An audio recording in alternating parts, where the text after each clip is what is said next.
Magandang hapon mga ka-reels at finally, katapos na rin mga ka-reels dahil kulang pa 'to pintura mga ka-reels kaya nilabas ko 'to mga ka-reels para pinturaan namin sa cupboard court.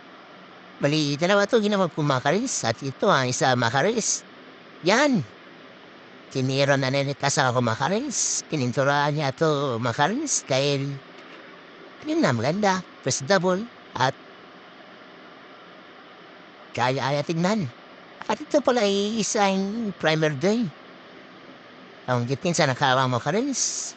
At maraming salamat diyan sa mga ka-reels, tinulungan niyo ako mga ka-reels at pinturahan itong trabaho ko mga ka-reels. At shoutout din sa kasama ko mga ka-reels, yan, mabait yan mga ka-reels.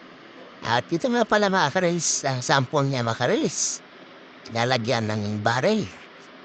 Dito ilalagay ang used oil mga ka-reels, galing sa mga sasakyan, promotor, diyan, ilagay namin yan mga ka-reels.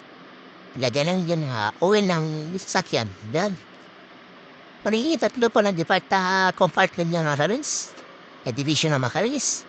At kung doon malagay diyan sa isang stand, tatlo. Manito naman minaka ko bali 6. At mga ka-reels, ito na, yan. At ito nga pinespadak mga ka-reels, yan. At tapos na rin mga ka-reels ang gawaan namin mga ka-reels. At yan, maganda tingnan mga ka-reels, malinis at presentable. At consume mo itong boss ko mga ka-reels. Dahil magandang kinalabasan mga ka-reels ng mga ka-reels. Maraming salamat, paalam.